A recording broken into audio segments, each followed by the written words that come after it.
Sí, yo les voy a poner compartir pantalla.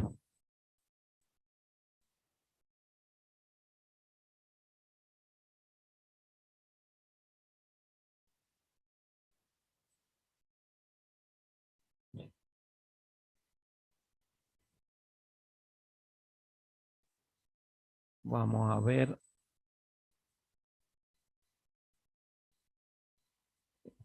¿Se ve? Bien.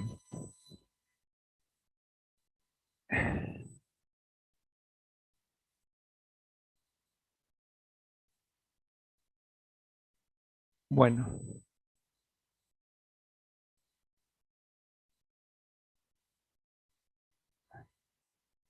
estoy esperando, van entrando gente. Bueno, ¿qué vamos a ver? Seguimos viendo el tema. Este es un tema de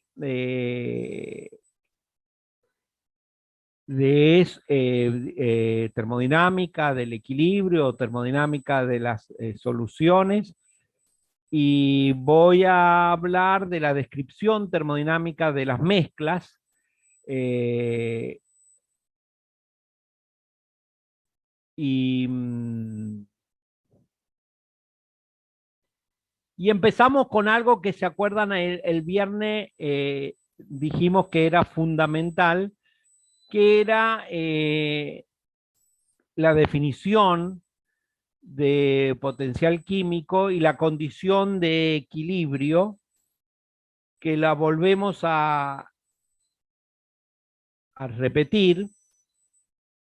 El potencial químico es una función de estado, es decir, depende del estado final, es una propiedad intensiva, es decir, no depende de la masa, y sus unidades son joule por mol, es una energía molar, ¿sí? Y la definición matemática es esta, es la energía libre de Gibbs molar. ¿Cómo varía la energía libre de Gibbs? Por la variación del número de moles. Es decir, cuando a una sustancia le agregamos moles, ¿cómo varía esa energía libre de Gibbs? A T y P constante, es decir, se está manteniendo la temperatura y presión constante. El potencial químico nosotros lo vamos a ver desde el punto de vista de la energía libre de Gibbs, pero les recordaba que también se puede definir de la siguiente manera, como la variación de energía interna, de entalpía, de energía libre de Helmholtz, o de la energía libre de Gibbs. Nosotros utilizamos esta, los ingenieros químicos, porque esta, todas, casi todas, no todas, no podemos hablar, casi todas las operaciones o procesos en la ingeniería química son a temperatura y presión constante. Y después que vimos que el potencial químico se podía utilizar como criterio del equilibrio de fases. Ustedes recordarán que les comenté que esto era muy importante para los ingenieros químicos, y durante toda esta materia vamos a hacer hincapié en esto. Partimos de acá, ¿sí? ¿Se acuerda? Vimos este dibujito. ¿Qué es esto? Esto es un sistema que tiene varios componentes, no uno solo, varios componentes y dos fases. Fase alfa y fase beta, que puede ser fase líquida y fase vapor, pero pueden ser cualquier otra fase, a una presión y a una temperatura. Y esta es la ecuación de la variación de la energía libre de Gibbs en función de quién, de la temperatura, de la presión y del número de moles de cada uno de los componentes en cada una de las fases. Por esto es doble sumatoria. Esta definición de la energía libre de Gibbs proviene de el desarrollo de las ecuaciones termodinámicas involucrando el primer principio y el segundo principio de la termodinámica. Y a lo que le hemos agregado la variación de esta función, no solo con parámetros termodinámicos como temperatura y presión, sino con parámetros que son de la composición, el número de moles del componente. Es decir, cuando esto va a ser un proceso espontáneo, cuando esto disminuya a P y T constante sea menor o igual, menor a cero. ¿Y cuándo va a estar en equilibrio? Cuando esto sea igual a cero a P y T constante. ¿Sí? Entonces, sabemos que T y P es constante. Si P y T es constante, la disminución de la energía libre de Gibbs me va a dar que es un proceso espontáneo y la igualdad me va a decir que está en equilibrio. Si utilizamos estas condiciones en esta ecuación, ¿qué nos quedaba? Esto. También les dije o les comenté que ¿qué me está indicando esto? Que la variación del número de moles de uno de los, estamos tomando uno de los componentes en una fase, es igual y de signo contrario a ese mismo componente en otra fase. ¿Qué me está diciendo? Que si acá está aumentando el número de moles de del componente 1 es porque está disminuyendo el número de moles de ese componente en esta fase. Eso significa eso. Si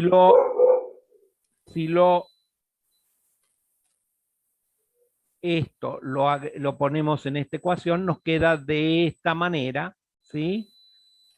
Y lo desarrollamos un poquito más y que llegamos como esto me está diciendo que la sumatoria de esto menos la sumatoria de esto es igual a cero si es un binario, si es un dos fases, me está diciendo que el potencial, para esto nunca puede ser igual a cero, la disminución del número de moles no puede ser igual a cero, entonces para que esto sea igual a cero, el potencial químico del componente I en la fase alfa tiene que ser igual al potencial químico del componente I en la fase beta.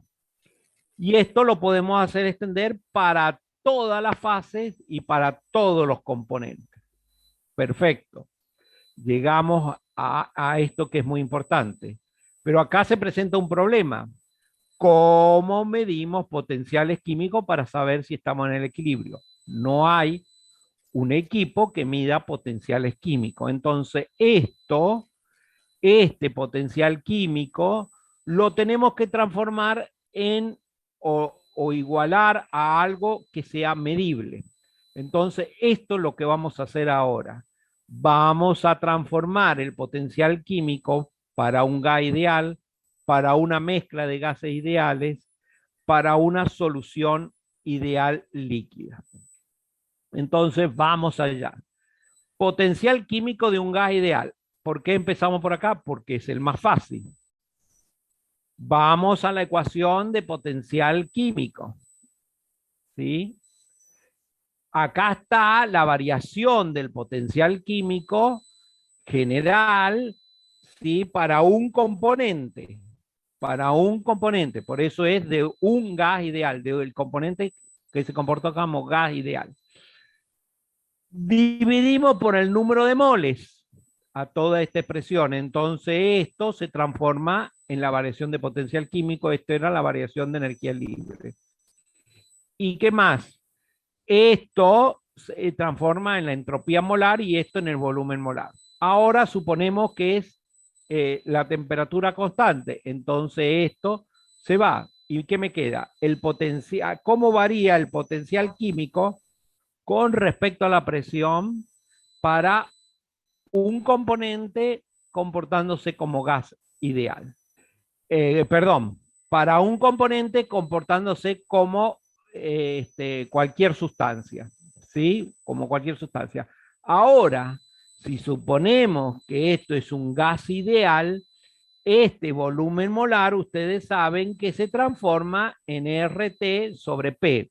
Reemplazamos esto acá y ahora sí tenemos cómo varía el potencial químico en función de parámetros medibles, que son la temperatura y P. diferencial P. Como T es constante, no va a aparecer el diferencial T ahí. Bien, ¿qué sigue ahora? A este potencial químico lo vamos a integrar entre dos presiones, la presión P sub 1 y P sub 2. Y está ahí. Esta es la variación del potencial químico entre una presión P sub 1 y P sub 2. Como R y T son constantes, lo sacamos de la integral y nos queda esto.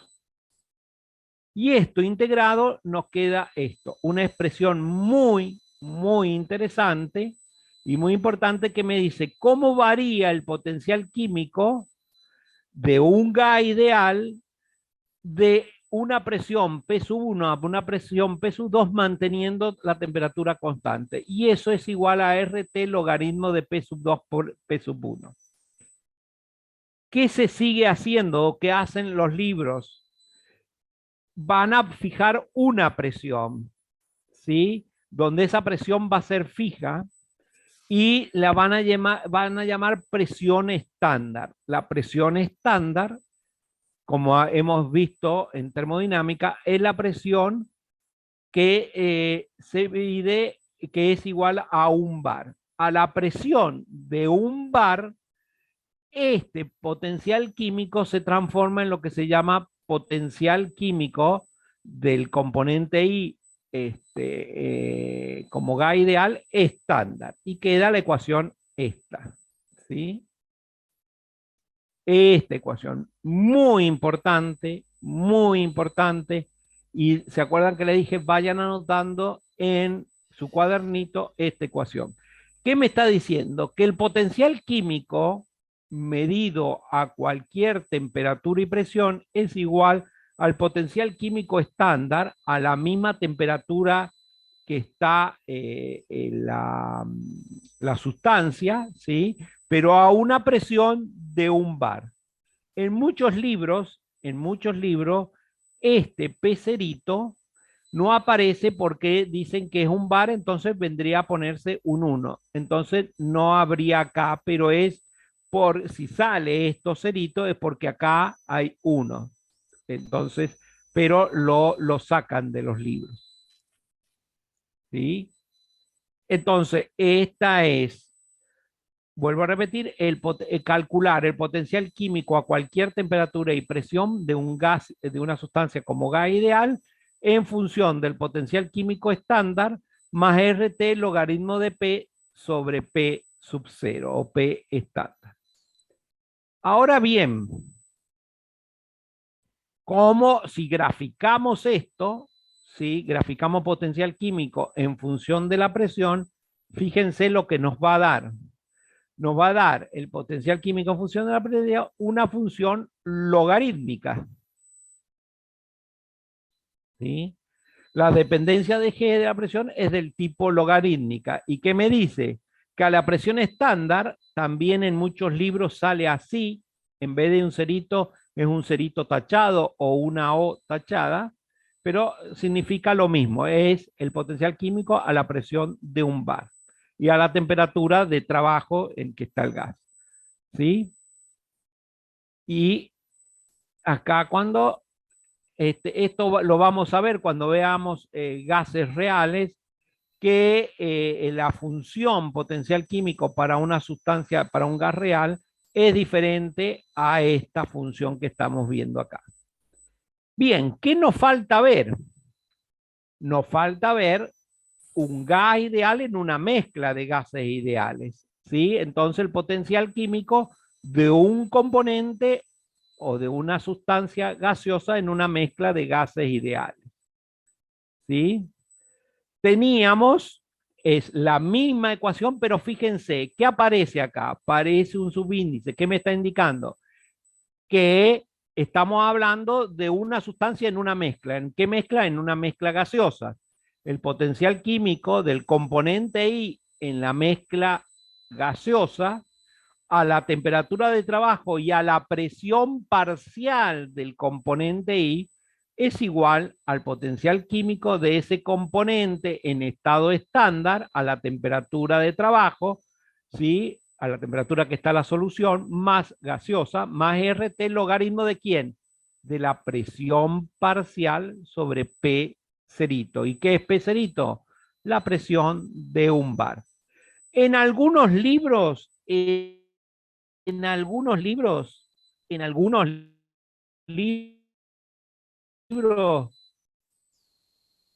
sale esto, a ver si me queda bien. Brerito, ¿qué me está diciendo que es el potencial químico del componente I en la solución? Para aclararlo mejor, ¿sí? En algunos libros sale con un sombrerito.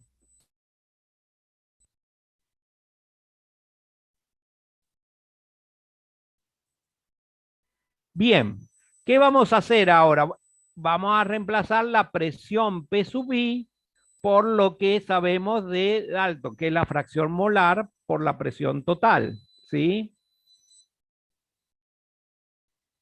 Entonces, si reemplazamos esto acá, ¿sí? Y desarrollamos, y que le va a tocar a ustedes, llegamos a esto. Guarda con esto. Esto no es lo mismo que esto. ¿Por qué?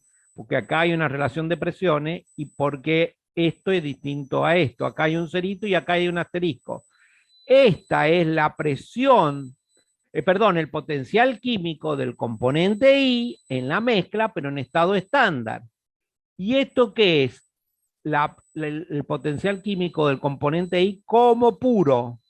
¿Y de dónde sale eso? Al reemplazar esto, va a quedar en algún momento logaritmo mu sub i cerito más rt logaritmo de p sobre p cerito, que es esto que está acá. Sí, perdón, que es la ecuación que vimos recién. P sobre p cerito. Y ese era el potencial químico de un componente solo, puro. Entonces, ¿sí? Guarda, guarda, guarda. Esta es el potencial químico, si quieren, perdón, si quieren le podemos agregar esto, ¿sí?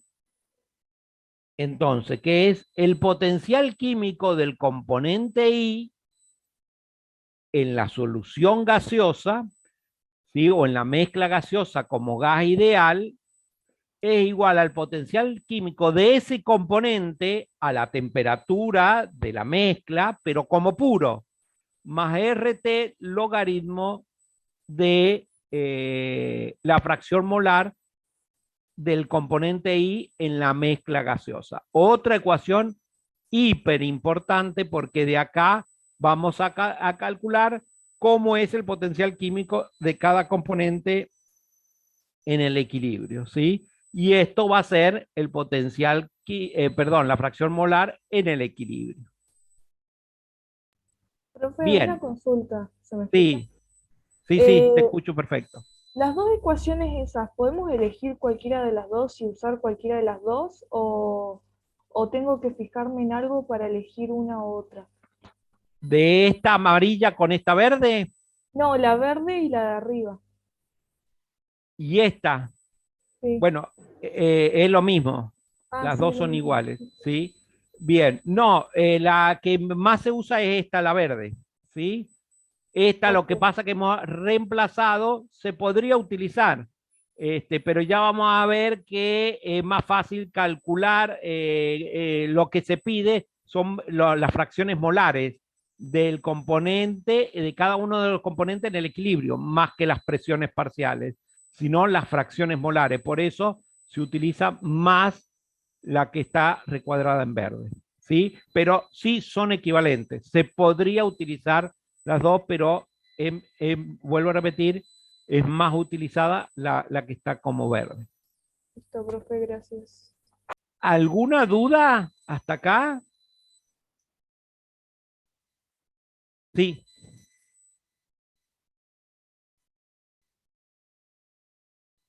no, ya va a ver que se te van a ir. Cuando utilicemos las ecuaciones se te van a ir. Por eso lo trabajan para que el puro como sustancia pura, vos sabés que en el equilibrio el potencial químico de una sustancia pura son iguales. si está como líquido o como gas son iguales, entonces esto se te va a ir. ¿Sí? Si estás en el equilibrio, porque nosotros vamos a apuntar al equilibrio.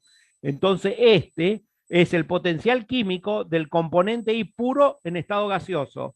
Y ahora vamos a ver el potencial químico de los componentes en estado líquido. Va a aparecer el potencial químico del componente I puro en estado líquido.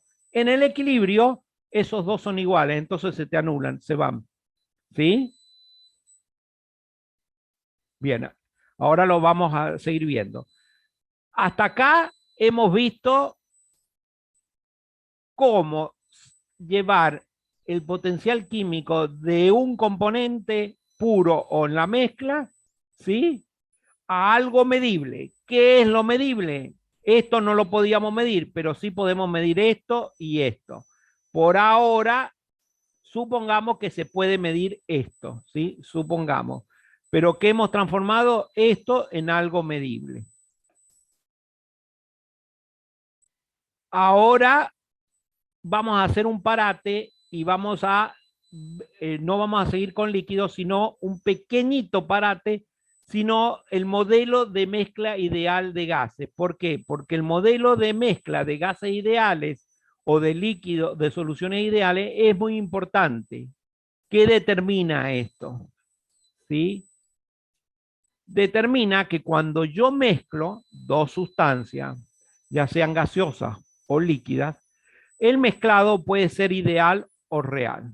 Si el mezclado es ideal, se calcula lo que se llama los delta de mezclado. Supongamos, tenemos volumen de agua, de dos gases, de oxígeno y de nitrógeno. ¿Sí? Lo tenemos al oxígeno por un lado y al nitrógeno por el otro lado.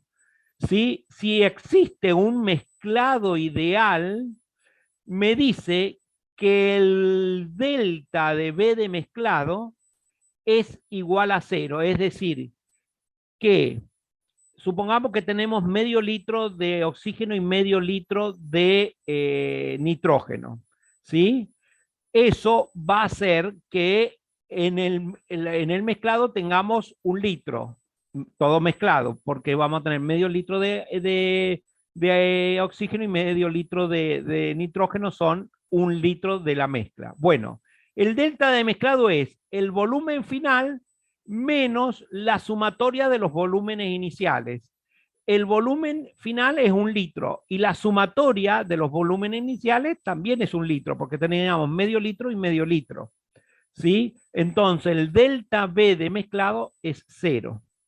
Para los mezclados ideales, para los mezclados reales, vamos a ver que eso no es cierto, no es cero. ¿Sí? También vamos a ver ahora que los delta de entropía y de energía libre de Gibbs nunca van a dar cero, aun cuando tengamos mezclado ideal. ¿Sí? Entonces, ¿qué es acá? El volumen es igual a la sumatoria de las fracciones molares por el volumen de cada uno de los componentes en estado puro.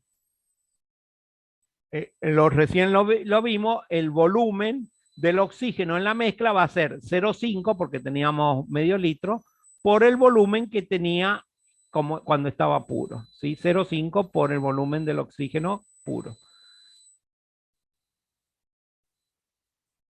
Y lo mismo pasa con la entalpía y la energía interna.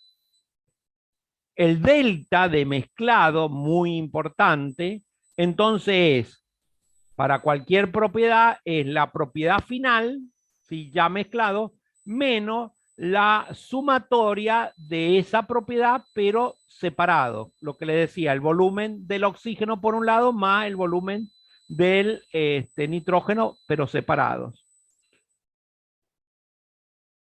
Y entonces, ¿qué tenemos? El delta B de mezclado es el volumen total final menos el volumen, la sumatoria, esto es la sumatoria de los volúmenes por separados individuales. A T y P constante, donde B es la de la disolución y B la sumatoria de los puros. ¿Sí? También se puede definir mezcla delta H de mezclado delta S de mezclado y delta G. Como les dije, para un mezclado ideal, el delta B de mezclado de gases ideales va a ser igual a 0. Lo mismo ocurre con el delta H. Es decir, que si yo mezclo dos gases ideales, el volumen final es igual a la sumatoria de los volúmenes iniciales. Por lo tanto, el delta B mezclado. Lo mismo con el calor. El calor de mezclado va a dar igual a 0. Pero este y este no van a ser iguales a 0, aun cuando sea mezcla ideal. ¿Por qué? Porque acá, y recuerden que el delta G está involucrado, el delta S, cuando hacemos la deducción matemática, el delta S, ¿qué me está midiendo? El desorden. Y al principio estaba ordenado, teníamos oxígeno por un lado y nitrógeno por el otro. Cuando lo mezclamos, están desordenados. Entonces esto está midiendo, por eso no es igual a 0, porque está midiendo el desorden, no las interacciones. En cambio acá, solo mide las interacciones en el volumen y en las interacciones que existen en las moléculas para la entalpía. Acá mide las interacciones que no va a haber, más el desorden. Y acá también. De acuerdo con las leyes de la termodinámica, la mezcla de gases es un proceso espontáneo y por lo tanto deberá cumplir que la variación de la entropía aumente y que la variación de la energía libre de Gibbs disminuya, sea negativo. Veamos este dibujito. ¿Qué tenemos acá? Dos recipientes, dos gases, oxígeno y nitrógeno, supongamos, a una T, P y el número de moles de oxígeno, y la T, P y el número de moles de nitrógeno. ¿Y acá qué tenemos? Cuando hemos abierto la válvula y se ha mezclado. ¿Qué tenemos? T, la presión será la suma de las presiones parciales de A y de B en el recipiente, y el número de moles será la sumatoria de los moles de oxígeno más de nitrógeno. ¿Sí? El delta G de mezclado es el G final, el G de la disolución, menos el G de los puros, este G más este G, que lo puedo poner de esta manera, ¿sí? ¿Qué tengo como G inicial? Tengo el número de moles de A por el potencial químico de A, más el número de moles de B por el potencial químico de B. Y esto es reemplazando lo que acabamos de ver. Guarda que acá es el potencial por separado, es como si tuviera puro, como si tuviera puro. Esto es de A puro y esto es de B puro, puro, puro. Acá es el potencial químico estándar. ¿Qué hacemos ahora? El potencial químico o la energía libre de Gibbs al final, ¿sí? Guarda que acá es del componente A en la mezcla y del componente B en la mezcla. Lo juntamos, hacemos esto, final menos inicial, y nos queda esto. Reemplazamos, porque estos son presiones parciales, reemplazamos y lo trabajamos matemáticamente y nos queda esto. Este es el delta G de mezclado, que es igual a RT por la sumatoria de I sub I por el logaritmo de I sub I. Fíjense que esto es un número entre 0 y 1. Y esto es un número entre 0 y 1. El logaritmo entre 0 y 1 es negativo. Por lo tanto, la sumatoria de esto siempre va a ser negativa. ¿Sí? Y nos va a dar de esta manera. Este es el delta G de mezclado, que siempre va a ser menor a 0, salvo en los extremos donde está puro. Si está puro, nos va a dar para I igual a 1, esto logaritmo de 0, y para I igual a 0, esto nos va a dar 0. Bien. Entonces, siempre el proceso de mezclado es espontáneo y el delta G de mezcla es menor a 0. A recordar, porque esto también es muy importante en las soluciones ideales. Y por lo mismo, la entropía, si lo desarrollamos matemáticamente, nos queda esto.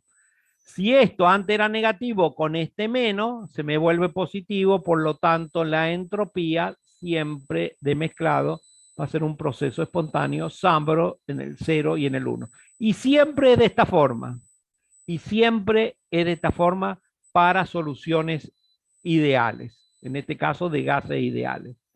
¿Sí? El delta H y el delta B van a dar 0. Es decir, si pudiéramos medir, esto es en unidades de energía, ahora lo van a ver. Acá está en unidades de energía, se han acomodado y acá está el delta S, ¿sí? Multiplicado por T para que me dé unidad de energía, y molar, ¿sí? El delta H y el delta G. Si yo pudiera graficar el delta B acá, también me daría, ¿sí? 0 como el delta H. ¿Sí? Nada más que tendría que transformar el delta B en unidades de energía. Bien. Entonces, la variación de delta B, delta U, delta H y delta C sub P de mezclado, que acá bañan la formación de una mezcla, se deben totalmente a cambios tanto energéticos como estructurales en las interacciones, esto es importante, en las interacciones intermoleculares, como las interacciones moleculares en los gases no hay o son muy despreciables, ya vamos a ver que en los líquidos no son, pero da lo mismo, siempre van a dar igual a 0 los delta H de mezclado ideales, los delta B de mezclado ideales, los delta U de mezclado ideales, no los reales, ¿sí? Van a dar igual a 0, porque no hay cambio en las interacciones intermoleculares o son despreciables.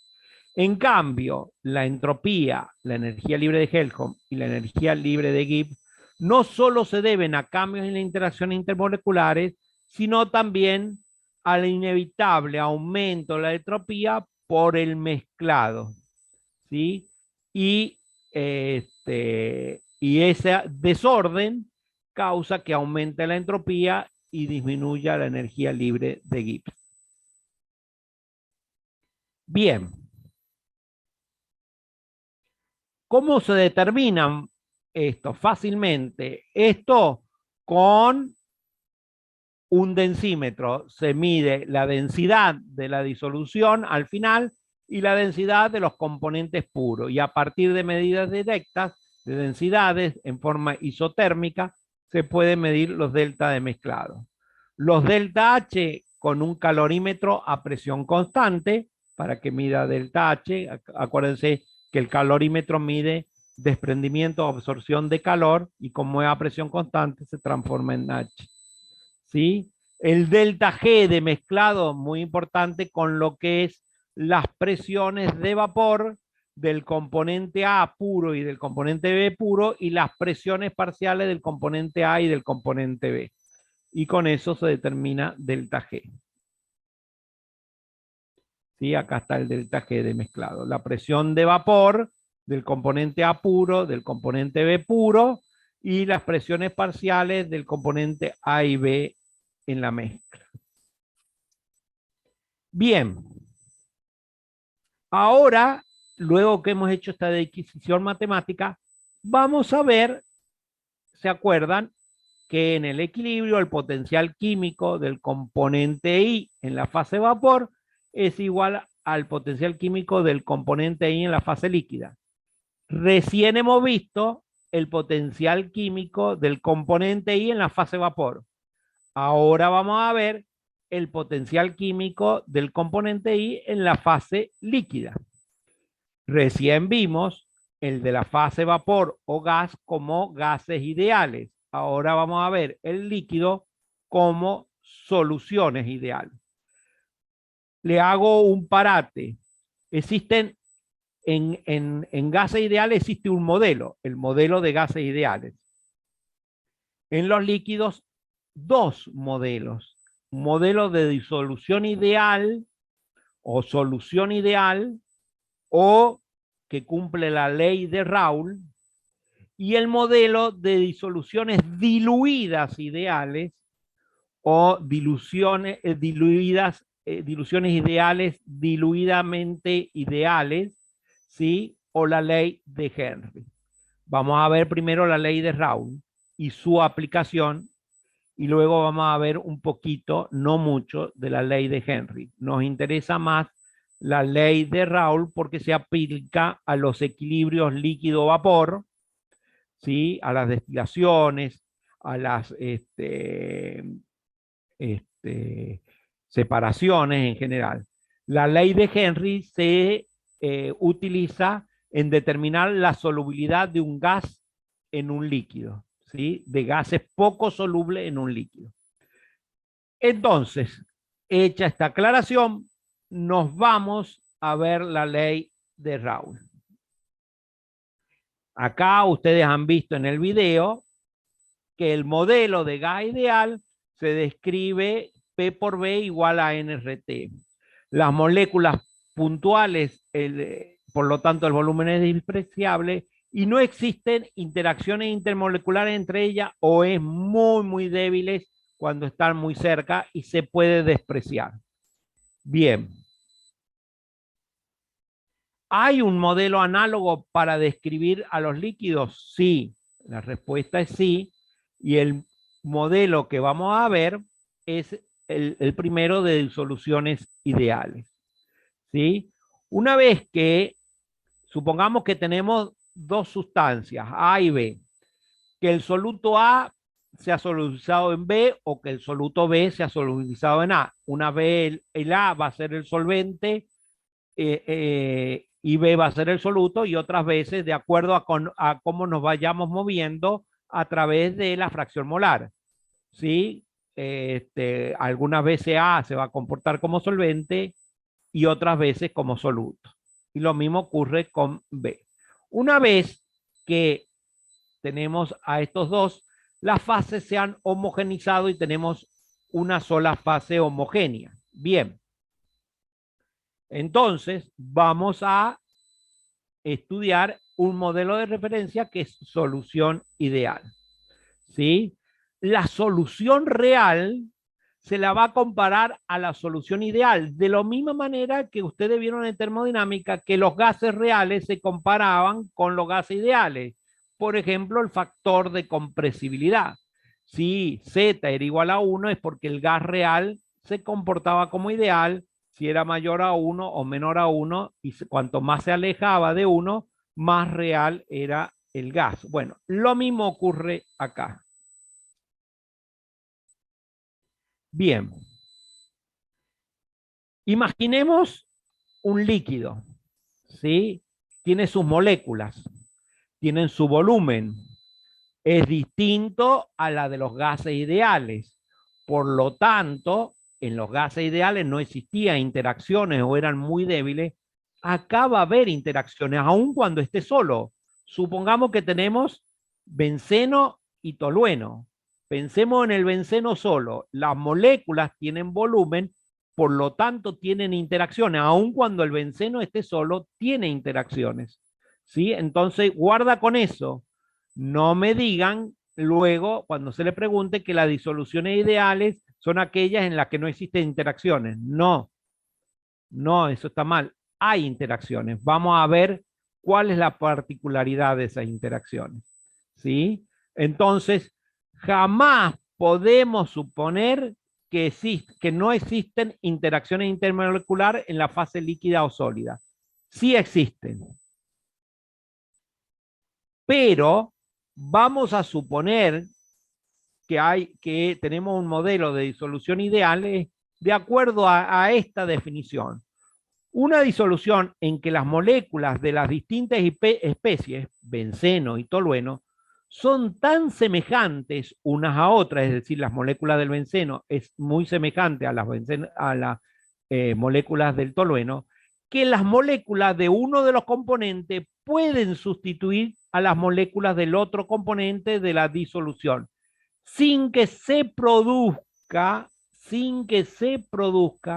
una variación de la estructura espacial de la disolución. o de la energía de interacciones intermoleculares presente en la disolución. ¿Qué está diciendo? Yo tengo interacción benceno-benceno, tengo interacción tolueno-tolueno. Cuando los mezclo, la interacción benceno-tolueno es la misma que la interacción benceno-benceno, tolueno-tolueno. Esa es una solución ideal líquida. ¿Sí?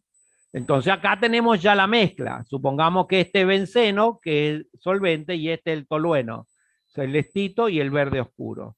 Las interacciones benceno-tolueno son las mismas que las interacciones benceno-benceno, bueno, y acá tolueno-tolueno.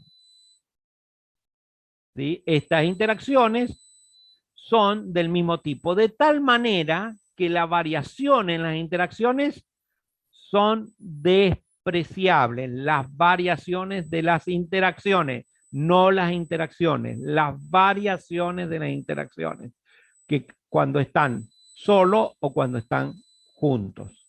¿Sí? Si eso ocurre, cumplen la ley de Raoult.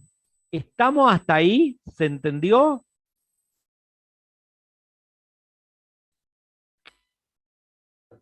¿O hay alguna duda? Bueno, si no hay alguna duda, pasamos a representar esta solución ideal con una fórmula matemática. Es la ley de Raoult. ¿Quiénes forman soluciones ideales? El hexano, el heptano, el pentano, el hexano, el heptano, octano, es decir, adyacentes sería homóloga. O isómeros, por ejemplo, el orto, meta, parasileno. ¿Sí? O moléculas de tamaño y naturaleza similar química. Por ejemplo, la acetona con el acetonitrilo. ¿Sí? Entonces, formarían soluciones ideales. Bien, ahora vamos a ir a lo que nos corresponde. ¿Cómo representamos el potencial químico de un componente en una solución líquida? Que recién le hemos visto en una solución gaseosa. Líquida, disolución líquida ideal. ¿Sí? Bien. Veamos el modelo para desarrollar la disolución. A tener en cuenta, fase vapor que está en equilibrio con la disolución. Pero primero vayamos a el modelo de Raoult. ¿Sí? Consideremos el benceno líquido puro. Benceno líquido puro en un recipiente situado en una habitación cerrada. Y acá tenemos el benceno. ¿Se acuerdan que lo vimos a esto? En un momento dado se produce un equilibrio líquido-vapor del benceno. Moléculas de benceno líquido se disparan hacia el vapor y moléculas del vapor se penetran, se absorben en el líquido. ¿Sí? Cuando está ese equilibrio, llegamos a determinar que estas moléculas que están acá, ¿sí? Ejercen una presión sobre el seno del líquido y que se llama presión no nula, presión de vapor. ¿Sí? Y recuerdan que se pueden sacar con Clausius-Clapeyron o con un modelo de Antoine. Existen otros, o el de Auguste, que vieron el viernes ejercicio. Bien, esa presión de vapor. Ahora, ¿qué pasa si le agregamos tolueno al recipiente? ¿Sí? Se va a formar una solución ideal. ¿Sí? Entonces, acá tenemos el benceno y el tolueno. El benceno sería el solvente, el tolueno, que está en menor cantidad, el soluto. Pero ¿qué pasa? El tolueno se estorba a las moléculas del benceno, entonces hay menos moléculas de benceno en la fase vapor, ¿sí? Porque este tolueno lo estorba para que pasen, las moléculas de benceno líquido pasen al estado vapor, entonces hay menos moléculas de benceno en el estado vapor y por lo tanto se reduce la presión del benceno. ¿Sí? entonces la presión parcial del benceno se ha reducido y esa ecuación de reducción de la presión parcial me la da la ley de Raoult, que ustedes la deben haber visto en química general. La presión parcial que ahora tiene el benceno, uno de los componentes, en la fase vapor, que está acá sobre la fase vapor, es igual a la fracción molar del componente I, en este caso benceno, por la presión de vapor. Y esto, como es entre 0 y 1, es menor que la presión cuando el benceno estaba puro. A esto se le llama ley de Raoult. Bien. Ahora, sabiendo esto, vamos a ir a ver el potencial químico del componente I en una solución ideal líquida. ¿Sí? Cuando un líquido puro se encuentra en equilibrio con su vapor, los potenciales químicos en ambas fases son iguales. Entonces, el potencial químico del puro de uno de los del componente en la fase líquida es lo mismo que el potencial químico puro en la fase gaseosa. Sabíamos que el potencial químico, supongamos el benceno que estamos utilizando para la fase vapor, el solvente, supongamos que se llama solvente, el potencial químico de ese componente puro es el potencial químico de ese componente estando estándar más RT logaritmo de la presión parcial sobre P sub 0. Donde el subíndice 0 indica que se trata del potencial químico del componente puro en la fase gas a la presión de un bar. Para el líquido puro podemos escribir también que el potencial químico del componente A en la parte líquida puro es igual al potencial químico del componente A en estado estándar más RT logaritmo de P sub A asterisco sobre P sub 0. ¿Qué diferencia hay acá? Esta P sub 0 es la misma, pero esta P sub A es la presión parcial de A en la fase vapor y esta es la presión de vapor del componente A cuando está líquido, ¿sí? Que esta es la que sacan ustedes, vuelvo a repetir, por Clapeyron, Antoine, etc. Entonces, donde el subíndice asterisco indica que se trata del líquido puro y P sub A es la presión de vapor de A en equilibrio con el líquido puro. El potencial, eso es lo que les decía recién, el potencial del componente A estándar en la fase gaseosa puro es igual al potencial estándar del componente A como líquido, ¿sí? Porque estamos a una presión y a una temperatura determinada y ustedes saben que esos potenciales, ¿cuál es la presión? La presión de un bar. Son iguales. Combinando las dos ecuaciones anteriores nos queda que el potencial químico del componente A como líquido es igual en la mezcla líquida a una T y una P determinada, es igual al potencial químico del componente A líquido, componente líquido puro, más RT logaritmo de P sub A sobre PA asterisco. Presión parcial y esta presión de vapor. Esta relación la vimos recién, el científico Raoult la encontró experimentalmente, se aproxima al valor de la fracción molar de A en la mezcla, es decir, que XA es P sub A sobre P sub A asterisco. ¿Y qué me queda? Me queda esta, que es la misma ley de Raoult, pero en función de las presiones parciales para un componente en una solución líquida ideal, ¿sí? En una solución ideal líquida.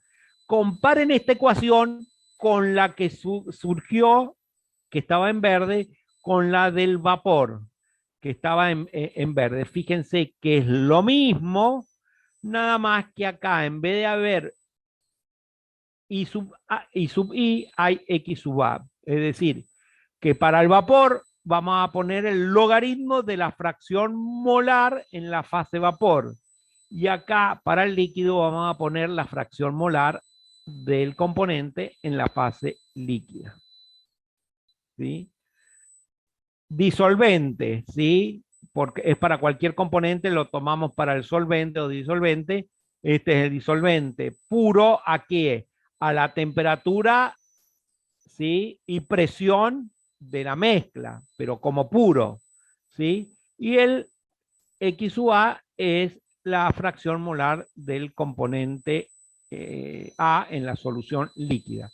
Vuelvo a repetir, compárenlo, cópienlo porque esta es muy importante también esta ecuación y comparen la de la fase vapor y la de la fase líquida. Es la misma, nada más que varía esto. ¿Sí? Acá les puse o está en la clase comparar con el potencial químico con un gas en una mezcla de gases ideales. ¿Sí?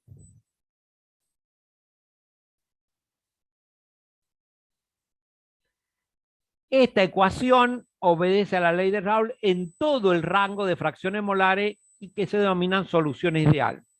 En general no sucede esto, salvo para sustancias estructuralmente similares, pero sí siempre se verifica para cualquier tipo de soluciones, también las reales, cuando XA tiende a 1, se puede aplicar esta ecuación para cualquier solución, ya sea ideal o real. Esta es para una solución ideal, pero para una solución real, cuando XA tiende a 1, también se puede utilizar. Bien, es aplicable para describir la termodinámica de soluciones en que todos los componentes son volátiles y miscibles en todas las proporciones, es decir, homogéneo en toda la fracción molar. Fíjense, es lo mismo de recién, ¿sí? Cómo varía el potencial químico, ¿sí? Nada más que acá está para la fracción molar 1, ¿sí? Tenemos el potencial químico del componente I puro, ¿sí? Como estado puro. Nuevamente repito, ¿cómo se lee esto? El potencial químico del componente A en la disolución, acá si quieren pónganle un sombrerito, E igual al potencial químico del componente a la misma T y P de la solución, pero puro, está solito, más RT logaritmo de la fracción molar del componente A en la solución líquida. Bien, como ven, las dos ecuaciones son muy parecidas y ahora ¿qué tenemos? Ahora podemos cambiar lo que hemos tenido recién o lo que hemos visto hasta hace un rato o vimos la clase pasada, que el potencial químico del componente A en la fase vapor es igual al potencial químico del componente A en la fase líquida. Ahora lo vamos a cambiar y vamos a utilizar estas ecuaciones que están acá. Bueno, acá dice que el estado estándar, tengan cuidado, el estado estándar de cada componente en una disolución ideal líquida es el líquido y puro a la temperatura y T y la presión P de la disolución, pero en estado puro. En disoluciones sólidas se utilizan los sólidos puros y generalmente el potencial químico en sólido del componente I en estado estándar es lo mismo que del puro.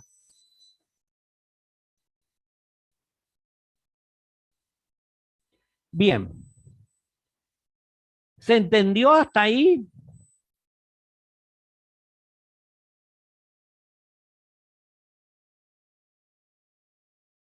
Bien, bueno, sigamos.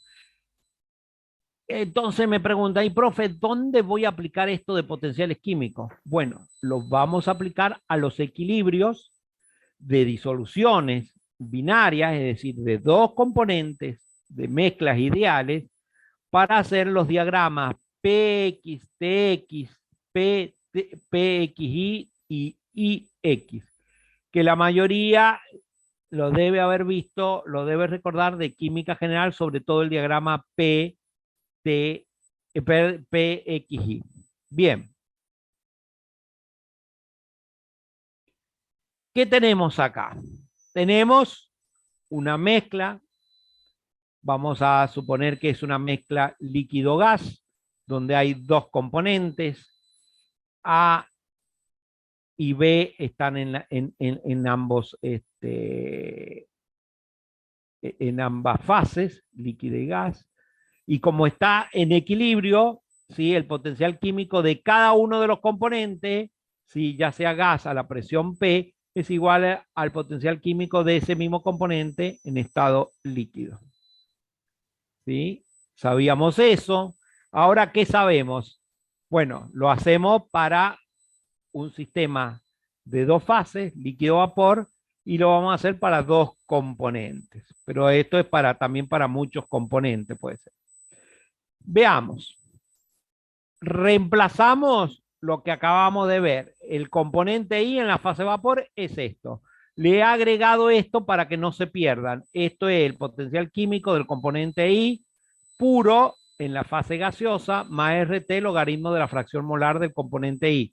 Para el que me preguntaba, ve que se utiliza más fracción molar que presiones. Y de la parte líquida, lo mismo, lo que acabamos de ver. El componente I, ¿sí? Puro en la fase líquida, más RT logaritmo de la fracción molar. Lo trabajamos un poco matemáticamente a esto y nos queda de este lado el potencial químico puro en la fase del componente I en la fase líquida a la TIP de la mezcla, menos el potencial químico, el componente I puro en la fase gaseosa a la TIP de la mezcla, porque todos están a la temperatura y presión de la mezcla, ¿no? Ahora fíjense, ¿qué ha pasado acá? Fíjense, esto lo hemos cambiado por esto. Y ustedes preguntarán por qué. Porque si nos vemos acá, esto es potencial químico o energía libre de Gibbs molar en función de la presión. Fíjense que el potencial químico varía mucho para los gases, pero no varía nada para los sólidos y muy poco para los líquidos, en función de la presión, en función de la presión. Es decir, que el potencial químico de un componente puro medido a una T, lo puedo medir a cualquier presión y también a la presión de saturación, es decir, a la presión en que se cambia de estado. Es por eso que yo lo pongo de esta manera porque cambia muy poco con la presión. ¿Sí? Entonces lo pongo en función de la presión de saturación. Ahora, ¿qué hacemos? Fíjense esto. Lo voy a cambiar. ¿Por qué? Por la definición de potencial químico cuando varía para un gas entre dos presiones. La primera ecuación que vimos. La primera ecuación que vimos.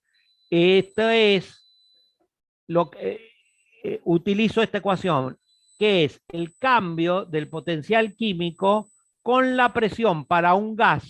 Para un gas sí cambia. Entonces, ¿entre qué presión? Entre la presión de trabajo y la presión de saturación, a la misma temperatura. Ustedes vean que sí cambia con el gas, ¿sí? Pero yo mantengo la temperatura constante y cambio la presión. Y entonces acá está el cambio del potencial químico con la presión para un gas, ¿sí? Es esto que está acá, que es la primera ecuación que vimos. Ahora, ¿qué hago? Esto, que es igual a esto, lo reemplazo por esto y esto. Entonces, ¿qué me queda? RT, logaritmo de I sub E, esto es esta parte, y esto que está acá es esto trabajado matemáticamente. ¿Qué tengo acá? y contestando a la pregunta de uno de los compañeros, que tengo el potencial químico del componente I puro en la fase líquida a la T y a la presión de saturación, a la presión del cambio de estado, ¿sí? Y ustedes saben que para un cambio de estado esto es biunívoca, ¿sí? Es decir, para una presión de saturación hay una temperatura de saturación. Bien, entonces, ¿esto qué es? El potencial químico del componente I puro como gas, ¿a qué? A la T y P de saturación, es decir, en el equilibrio. Esto, como son de los puros, recuerden el diagrama de fase, el PT, que estos son iguales, ¿sí? Si estos son iguales, se anulan, ¿y qué me queda? Esta ecuación. R y T se van, los logaritmos se van, y me queda esta ecuación. ¿Qué es esta ecuación? Es la ecuación del equilibrio de fases para soluciones ideales aplicando la ley de Raoult, ¿sí? O la ley de Raoult aplicado al equilibrio de fases de soluciones ideales, que ustedes lo pueden haber visto en algún momento como esto. Y esta ecuación es hiper importante. Fíjense, del esto que está acá, esto proviene de dónde? De haber puesto, a ver si lo puedo escribir, de haber puesto mu sub i del vapor e igual a mu sub i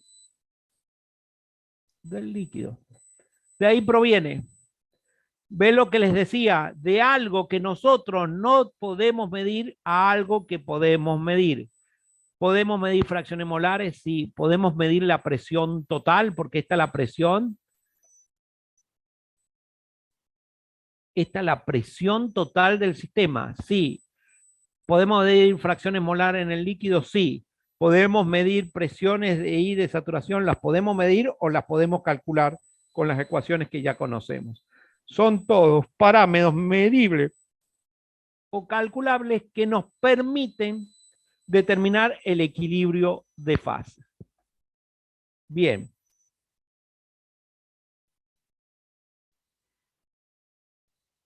Hasta ahora vamos, hemos desarrollado de algo que lo sabemos teóricamente, que es igual al equilibrio de potenciales químicos, a ecuaciones medibles. Vamos a utilizar estas ecuaciones medibles, vamos a utilizar herramientas auxiliares como son la ley de Dalton para los equilibrios líquidos, para la fase gaseosa, y la ley de Raoult para la fase líquida, ¿sí? Esta es la ley de Dalton, la presión total es la suma de las presiones parciales, o la presión parcial es igual a la fracción molar por la presión total.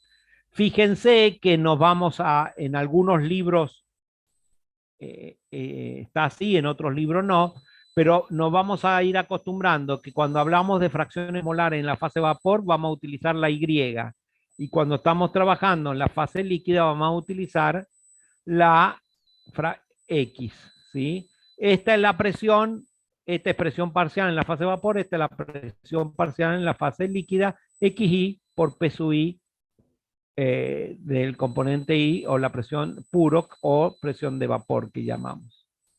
Bien, ahora una cuestión que aclaro es que este X1 no tiene que por qué ser igual al I1 y el X2 no tiene que por qué ser igual al I2. Bien, utilizando todas estas herramientas, estas que están acá y estas que están acá, vamos a jugar matemáticamente y vamos a ver si podemos graficar la presión total y las presiones parciales en función de la composición del líquido. Para eso, ¿qué utilizamos? La ecuación de Raoult. Fíjense acá, X1 por P, acá la dimos vuelta, X2 por P2 lo vamos a poner en función de la fracción molar del componente 1, ¿sí? Porque la vamos a graficar en función de uno de los componentes, ¿sí? Y la trabajamos un poquito matemáticamente y la presión total también la ponemos en función de X1. ¿Qué son esas ecuaciones? Son todas rectas, todas rectas. Esta recta tiene pendiente la presión de vapor del componente 1 y ordenada al origen el 0. Esta tiene pendiente negativa menos la presión de vapor del componente 2 y ordenada al origen P sub 2. Y esta tiene pendiente P sub 1 menos P sub 2 y ordenada al origen P sub 2. Grafico esta recta en función de X1 y fíjense lo que nos da. Presión de vapor total a temperatura constante, guarda con eso, presión de vapor y presión de vapor total a temperatura constante en función de la fracción molar. ¿De qué fracción molar? Siempre se acostumbra a graficar en función de aquel componente que tiene la mayor presión de vapor.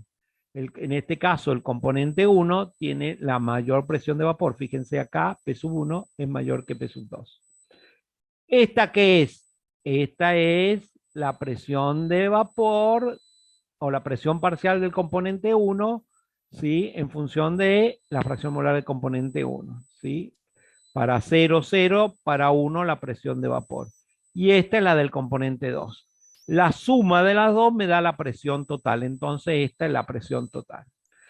¿Qué veo acá? Que yo puedo discernir en todo momento cómo varía las presiones parciales de cada uno de los componentes y la presión total de la mezcla en función de quién, de la fracción molar del líquido. ¿De qué líquido? Del líquido que tiene mayor presión de vapor.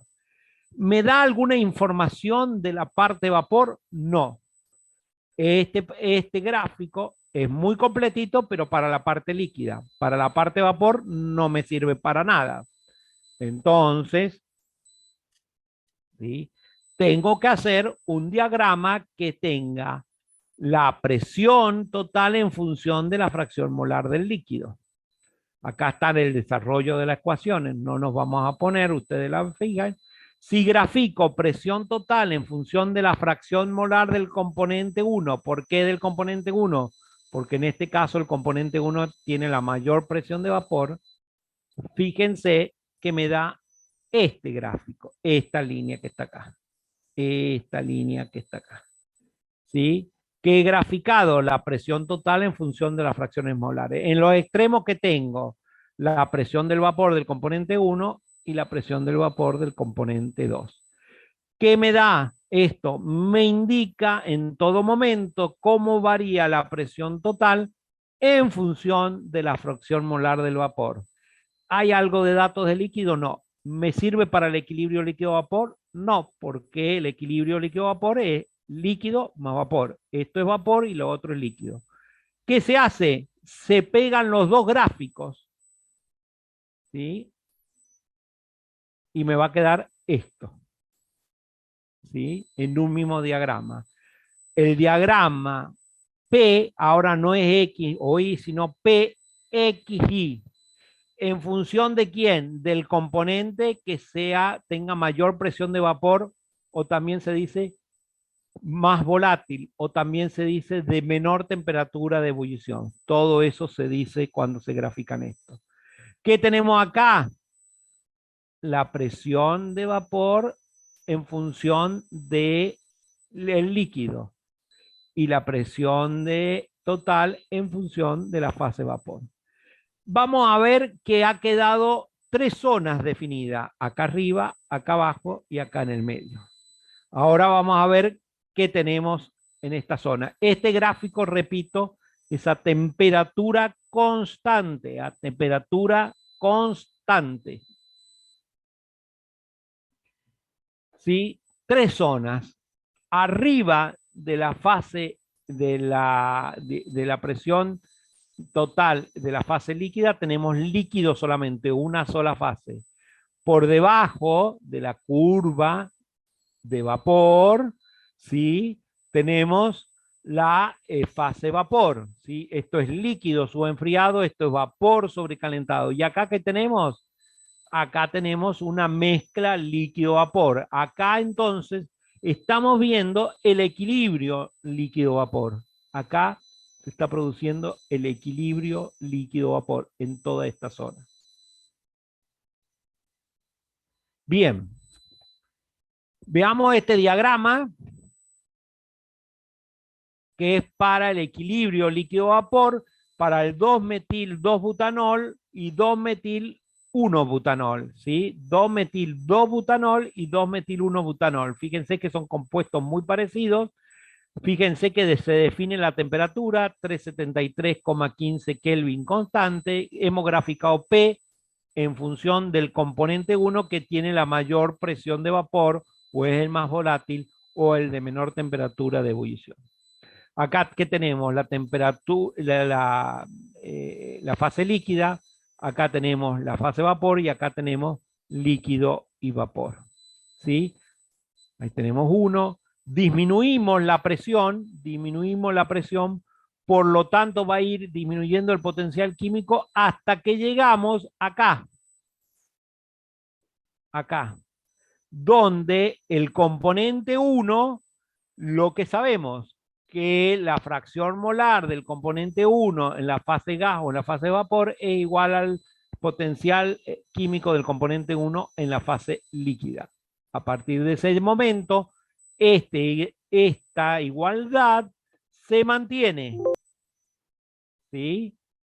¿Sí? De 2 hasta 4 se mantiene el equilibrio líquido-gas o líquido-vapor. ¿Sí? Cuando llegamos acá, que se mantiene, ¿sí? Seguimos disminuyendo la presión, ¿no? Seguimos disminuyendo la presión. Cuando llegamos acá, ya esto deja de ser cierto y sigue disminuyendo el potencial químico. ¿Qué vamos a ver? ¿Sí? Que tenemos solo gas en toda esta zona. Vamos a ir describiendo, fíjense, bajamos la presión, seguimos bajando la presión. Esta componente, que es todo líquido, tiene una fracción molar acá, ¿sí? En más o menos 0,53, 0,54, ¿sí? Bajamos del componente. Esa fracción molar que cuando está como líquido o como está como vapor, se llama Z. Z. Venimos bajando, sigue la misma convención, pero acá, en este punto en que empieza el equilibrio líquido-vapor en la igualdad de potenciales químicos, acá aparece, esto es líquido, aparece la primera burbuja de vapor o de gas, ¿sí? ¿Sí? Cuya composición, tenemos una burbuja que es muy pequeña en cantidad, pero hay una composición. La composición de esa burbuja vapor se lee acá, que se llama I sub 2, que es 0,79, 0,78. ¿Sí? Es I sub 2. Y esta pasa a ser, en vez de Z1, se llama X1, la composición de la fase líquida, que sigue siendo 0,53, 54, que se llama X. Ahora bien, la presión a la que aparece la primera burbuja se llama punto de burbuja. Y a la línea que une todos los puntos se llama línea de puntos de burbuja o de presión de burbuja. Seguimos bajando la presión, ya vamos a volver acá. Seguimos bajando la presión y acá, ¿qué hay acá? Acá desaparece la última gota de líquido. la última gota de líquido, ¿sí? Cuya composición se lee acá, que se llama X4, ¿sí? Que tiene una composición de 0,3 aproximadamente.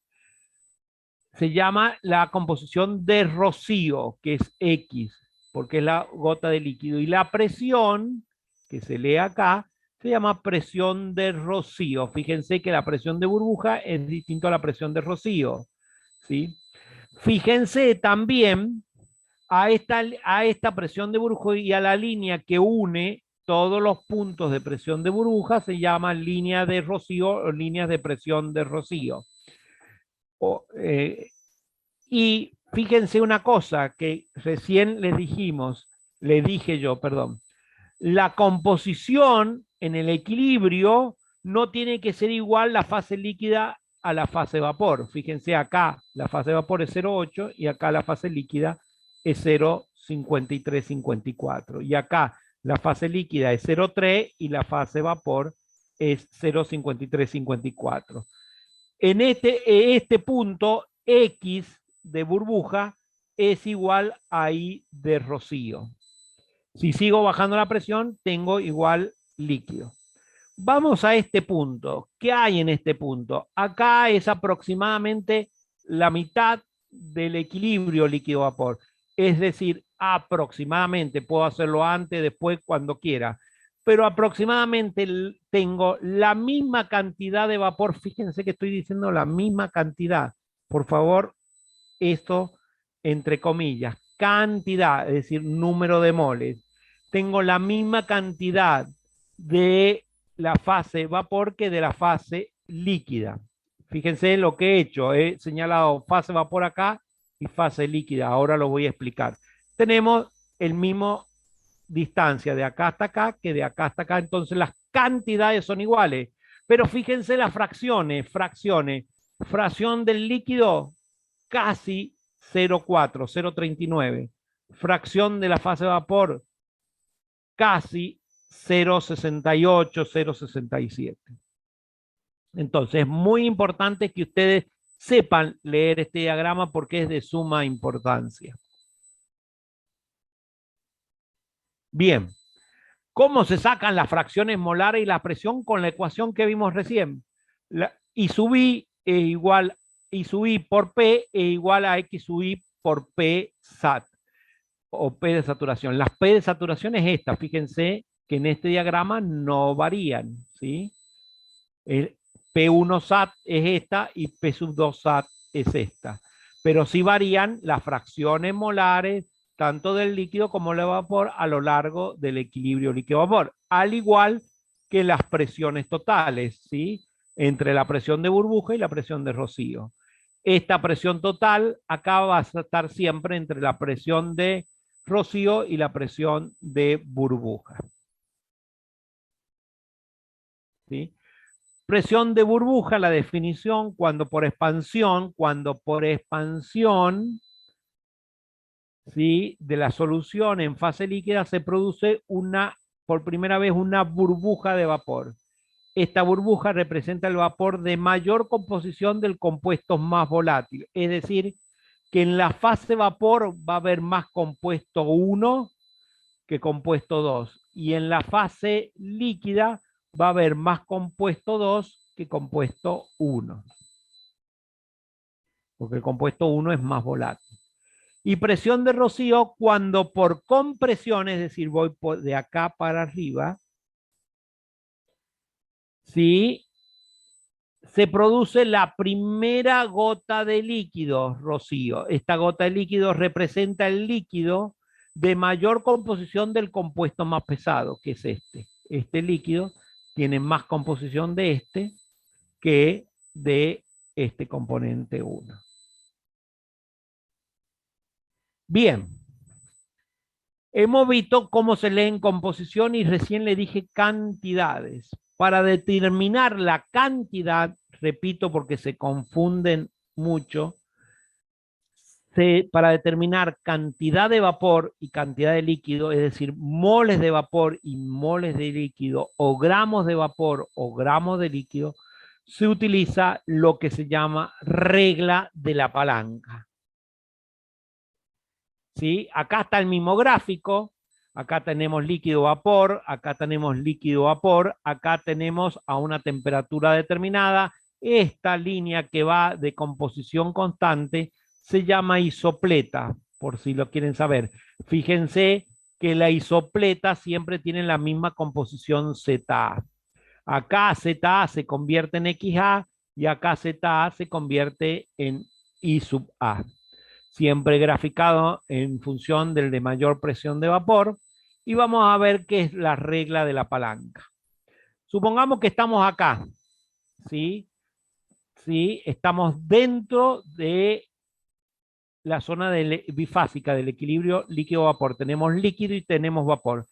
Queremos determinar cuánto líquido en gramos hay acá y cuánto vapor en gramos o en moles hay acá. ¿Cuánto? No composición, porque composición bajo y lo leo. ¿Sí? Acá tenemos tanto de líquido cuya composición es esta y tanto de vapor cuya composición es esta. Pero cuánto de líquido y cuánto de vapor lo hacemos por la regla de la palanca. ¿Sí? El número total de moles de A va a ser N totales, acá, por la composición total, ¿sí? Z. Y eso es igual al número de moles de líquido, ¿sí? Por la composición XUA de líquido, más el número de vapor total por la fracción molar de vapor que hay en ese, la fracción molar de ese componente A que hay en ese vapor. ¿Sí? El número de moles totales, sí, va a ser el número de moles que hay de líquido más el número de moles que hay de vapor. Reemplazo esto acá, lo desarrollo matemáticamente y me queda que el número de moles de líquido que hay acá es ZA menos XA. ZA menos XA. Es esto. Y NB, el número de vapores, es igual a I sub A menos ZA. ¿Sí? I sub A menos ZA. Es decir, que si yo lo graficara, ¿sí? En forma, en escala, yo midiendo acá podría sacar cuánto hay de esto y cuánto de esto y puedo sacar la relación del número de moles de líquido sobre el número de moles de vapor. Y conociendo esto, puedo sacar cuánto de líquido y cuánto de vapor. ¿Por qué se llama regla de la palanca? Porque tengo un punto de apoyo, que es esto, y de acá estoy haciendo momento, ¿sí? Como vieron en física 2 o 1, no sé, la sumatoria de momento, y como está en equilibrio, esto, porque estamos en el equilibrio líquido-vapor, la sumatoria de momentos es igual a 0, y como hay un punto de apoyo es una palanca, por eso se llama regla de la palanca. Lo que me dice también, que se puede preguntar, se pregunta en los exámenes, aproximadamente quién tiene más en esto acá, qué hay, más líquido o vapor. Y se mide por esto, pero en forma contraria. Esto me da aproximadamente la cantidad de vapor que hay.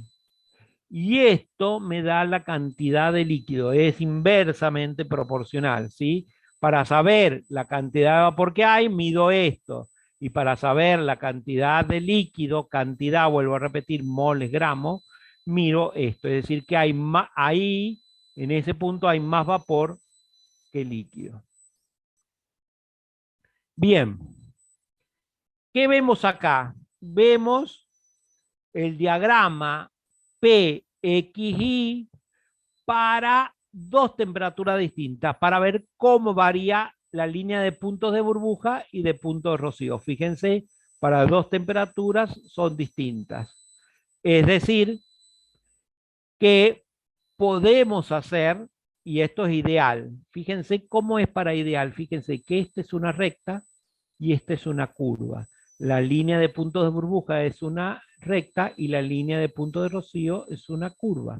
La línea de burbuja es recta y la línea de rocío es una curva. ¿Sí? Podemos graficar un diagrama TXY a presión constante. Recién era un PXY a temperatura constante, ahora un TXY a presión constante. ¿Sí? Acá está, les voy mostrando diversos diagramas de diversos libros.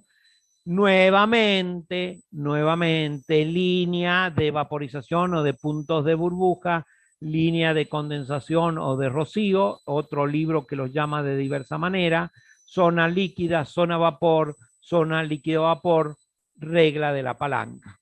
¿Sí? Acá, fíjense que hay casi la misma cantidad porque esto es aproximadamente igual a esto. Entonces, la misma cantidad de líquido hay que de vapor. ¿Sí? Bien, nosotros podemos hacer el diagrama, en vez de PXY a temperatura constante, el diagrama TXY a presión constante. Y nos va a dar esto. Fijemos la diferencia. La primera diferencia es que la línea de vaporización o de punto de burbuja ha cambiado de lugar, está acá abajo. Y ya no es una línea, sino una curva. Y la línea de vaporización, que es curva, perdón, de condensación, que es la línea de puntos de burbuja, de rocío, perdón, se ha ido para arriba, ¿sí? Está para arriba y es curva como esta, ¿sí? Entonces, dos cuestiones. ¿Sí? La línea de vaporización ya no es una recta y la curva de línea de condensación y vaporización están invertidas con respecto al diagrama isotérmico. ¿Qué me está diciendo? Si graficamos PXY en función de menor presión de vapor, tenemos que graficar el TXY con mayor presión de vapor, tenemos que graficar el TXY con menor temperatura de ebullición. ¿Sí? Acá también está en función de X2, se lo ha puesto el libro para que no sea siempre X1 y 1. Si P sub 2, la presión de vapor del componente 2 es mayor que la presión del componente 1, significa que la temperatura de ebullición del componente 2 puro va a ser menor que la del 1. Y acá tenemos el diagrama TXY a presión constante. Esta es la zona de vapor, esta es la zona de líquido, esta es la de zona del líquido vapor, ¿sí? Y acá se describe lo mismo que acá, nada más que recuerden que acá se han cambiado la zona, es decir, que si vengo bajando acá, vengo con vapor, vengo bajando la temperatura, voy a empezar a encontrar la primera burbuja de líquido, que es esta. Si sigo bajando acá, voy a obtener la última, primera, no burbuja, gota de líquido, ¿sí? Y si sigo bajando acá, tengo la última burbuja de vapor, cuya composición es esta. Para líquido es gota, para vapor es burbuja. Otro gráfico muy importante es la IX. ¿Y por qué es importante el IX? Porque me va a decir cuál es la volatilidad relativa, que es muy importante, factor de separación, es decir, qué componente va a estar más en la fase vapor que en la fase líquida. ¿Sí? Ahí está, ley de Raoult más ley de Dalton. Definimos la volatilidad relativa del componente 1,2 como la relación de las fracciones molares del componente I en la fase líquida y en la fase vapor a la del componente 2 en la fase líquida sobre la fase vapor sobre la fase líquida. Que si vemos la ley de Raoult queda que la volatilidad relativa para soluciones ideales es la presión de vapor del componente 1 puro sobre el componente 2 puro. Es decir, que nos va a dar siempre constante, porque esto es constante para una determinada temperatura. ¿Qué tenemos acá? La presión, veamos, tenemos el equilibrio líquido para sistema acetona, acetonitrilo, que son soluciones ideales. Línea de burbuja, línea de rocío, líquido vapor, líquido acá, vapor acá y zona de líquido vapor. Bien, fijémonos acá, fijémonos cualquier punto. Supongamos este punto. En este punto, el líquido, la composición del líquido es menor que la composición del vapor. Fijémonos acá, la composición del líquido es menor que la composición de vapor. Fijémonos acá, la composición del líquido es menor a la composición de vapor. Es decir, que a lo largo de toda esta fracción molar, la composición del líquido es menor a la composición del vapor. Es decir, que el vapor tiene de la acetona, ¿sí? Estamos hablando de la acetona, ¿no? Estamos hablando de la acetona, fíjense, acá es 1 y 1. Es decir, que el vapor va a tener más acetona que el líquido. ¿Por qué? Porque la acetona es más volátil. ¿Por qué? Porque tiene una mayor presión de vapor. ¿Por qué? Porque tiene una menor temperatura de ebullición. Si tiene una menor temperatura de ebullición, se va más rápido al vapor. Si yo hago esto, ¿sí? Y grafico, ¿sí? Esta línea que está acá, no es esta línea negra, está, creo que en la clase está bien, pero esta es una línea auxiliar esta negra, no confundan con esto, por favor, a mí se me ha pasado acá, lo tendría que haber marcado con negro. Esto que está acá, lo marco, esto, eso, toda esa línea es I igual a X. Se llama línea auxiliar para X0 y 0, para X1 y 1. ¿Sí? Esa línea negra no va con puntos, por favor, no va con puntos. ¿Sí? Está mal acá el gráfico, no me di cuenta de arreglarlo. Pero se llama línea auxiliar. Y esta línea azul, esta línea azul es la línea de volatilidades relativas, ¿sí? Es la línea de volatilidades relativas. Fíjense acá, veamos un punto. Fíjense acá. Para 0,2 de X, Y vale 0,3, 0,31. Para 0,2 de X, Y vale 0,31. Para 0,2 de X, Y vale 0,3, que se lee acá. Veamos otro punto. Para 0,6 de X, Y vale 0,71, 72.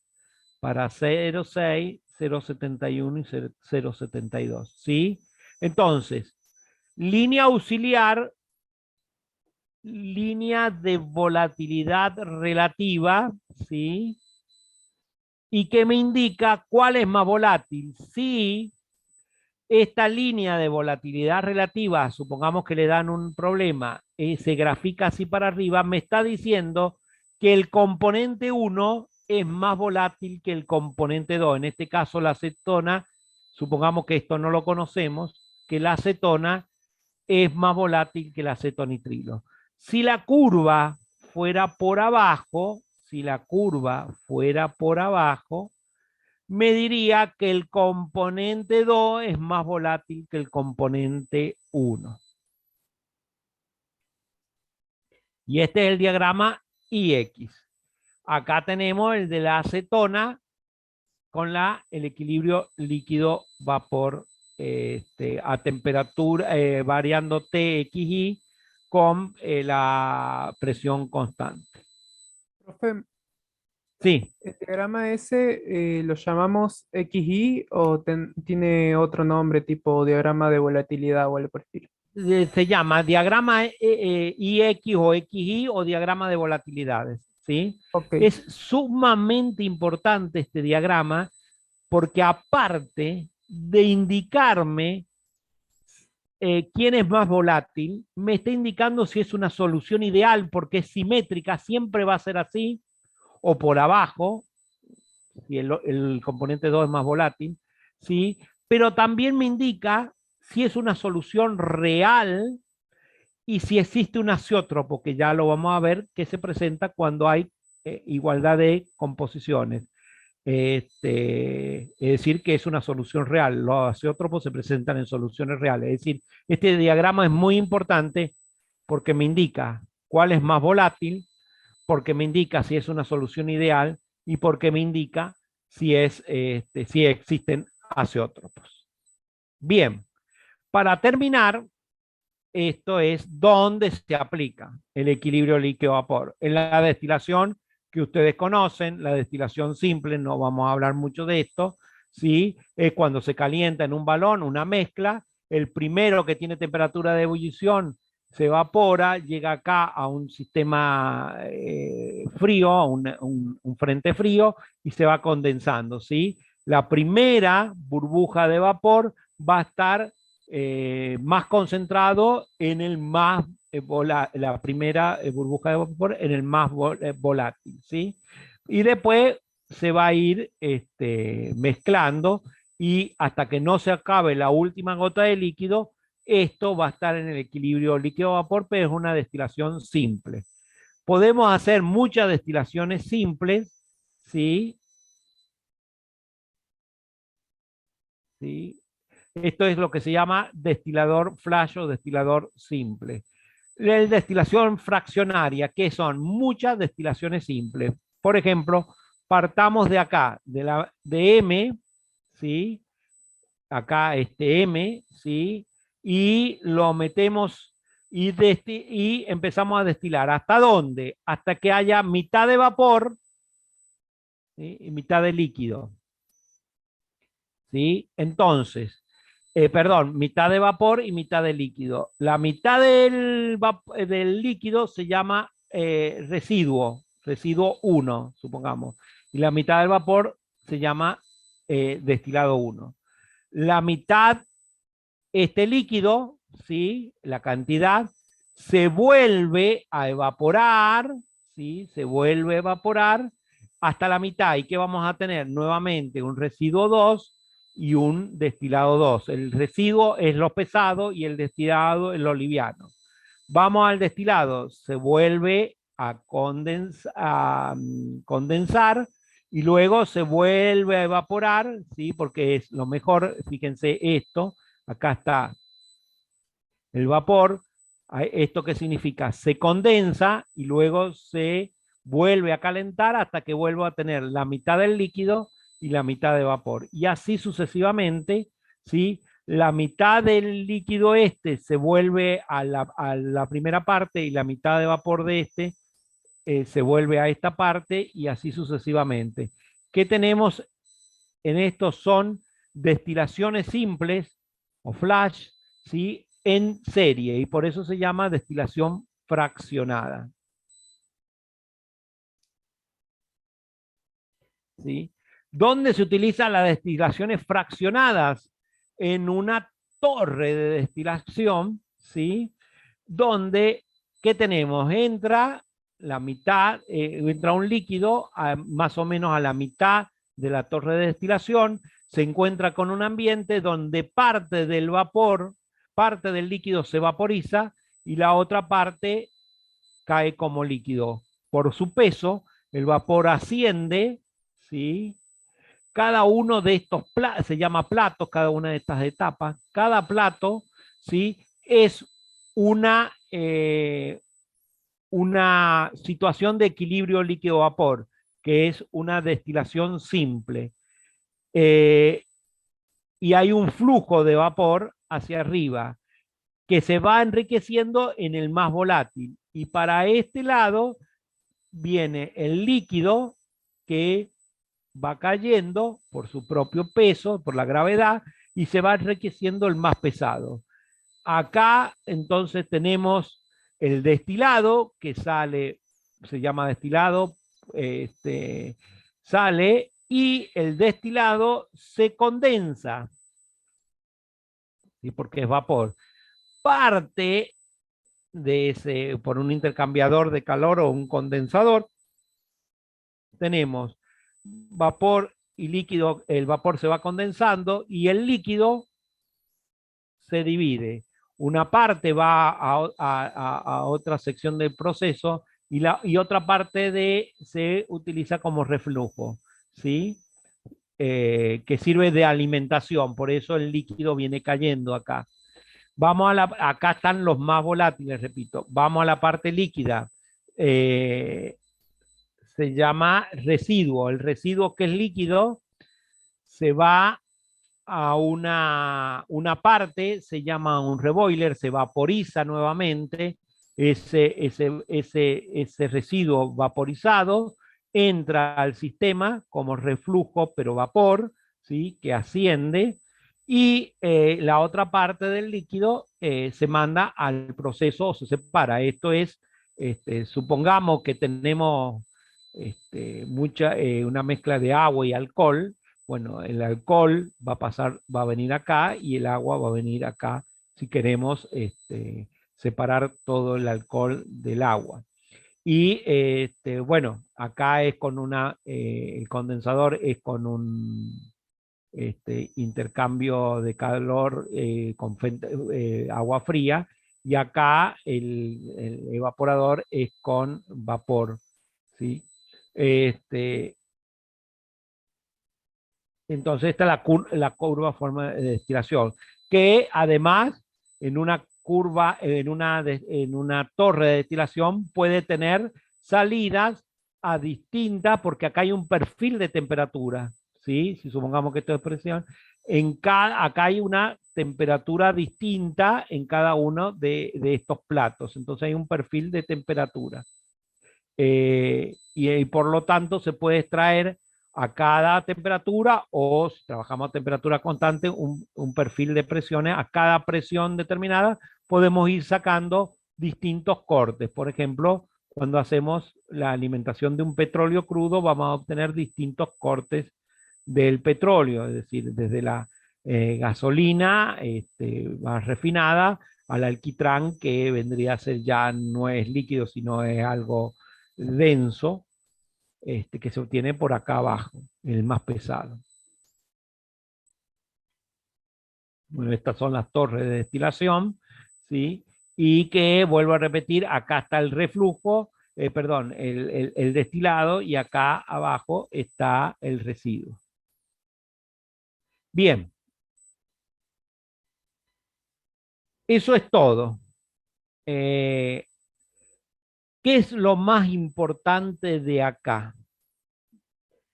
Que sabemos ahora que podemos transformar la ecuación del equilibrio de fase de potenciales químicos en una ecuación de parámetros medibles.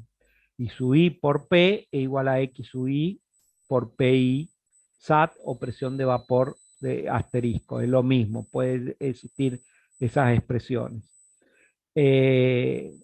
Con esa expresión ustedes van a hacer problemas. Van a sacar van a sacar una presión o temperatura de burbuja, o punto de burbuja, la fracción molar en el punto de burbuja, la fracción molar en el punto de rocío, la presión de rocío, la temperatura de rocío, hacer un gráfico PXI, o hacer un gráfico ITXI, o hacer un gráfico IX y ver cuál es el más volátil. Aunque con la presión de vapor ustedes saben que si es a temperatura constante, ya saben cuál es el más volátil. Y eso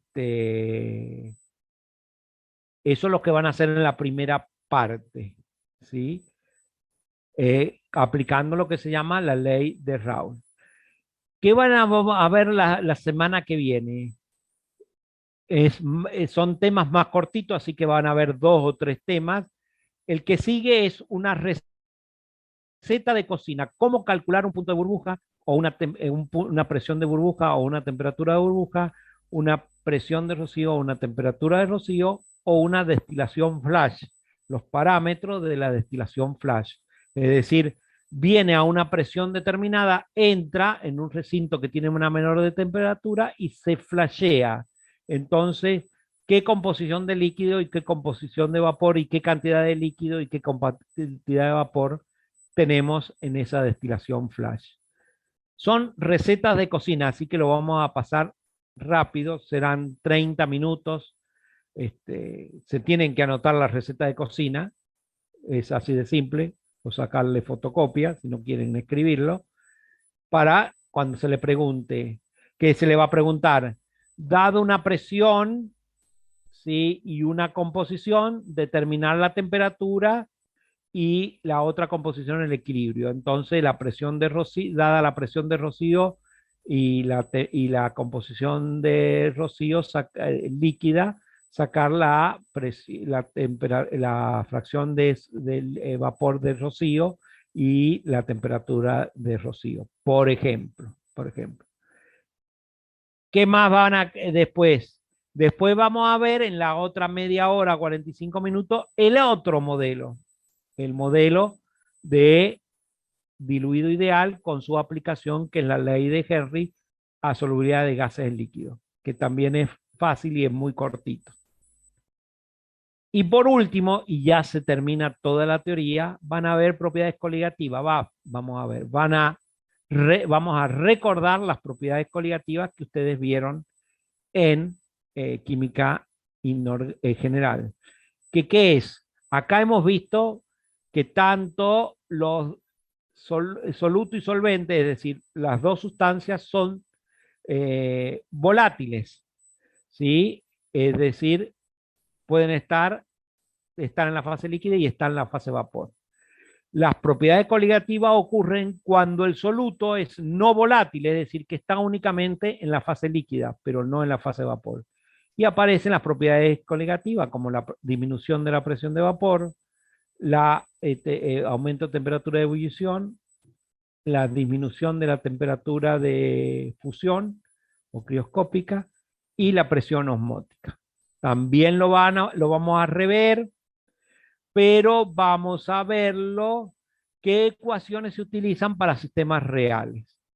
Cuando hay un sistema real, se debe modificar esas propiedades coligativas. Y listo, se terminó. Y después de esto viene el parcial. Les recuerdo entonces que cada vez que les digo esto es importante, vayan anotándolo y vayan escribiendo las ecuaciones que hemos visto. La de volatilidad relativa también es importante que las recuerden para sistemas ideales, cómo queda en función de la presión de saturación del componente, de los dos componentes. ¿Alguna pregunta? Si no, los dejo libres. Por ahora no, profe. Bueno, entonces, mañana ya les dije cómo quedamos los horarios. Ahí Carla les va a empezar a explicar los problemas. No son nada difíciles los problemas numéricos. Se saben equivocar, presten atención, por ejemplo, en la regla de la palanca. Fíjense cómo se hacen los ejercicios de la regla de la palanca. La regla de la palanca, les recuerdo que es para determinar cantidades, moles, gramos, no composiciones. Las composiciones se leen del diagrama siempre. Entonces eso recuérdenlo. Por mi parte, los vemos el viernes para seguir viendo práctica y si tienen alguna duda, yo en el transcurso de esta tarde o mañana ya les subo las teorías del martes que viene, las clases y las preguntas.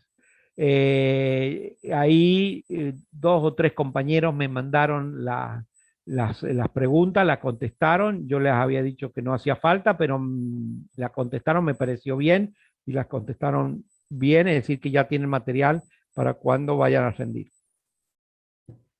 Por lo mío, si no hay más preguntas, los dejo libre. Nos vemos, como les digo, el viernes. Será hasta el viernes. Buenísimo, profe, hasta el Nos vemos, viernes. profe. Gracias. Hasta el viernes, hasta luego.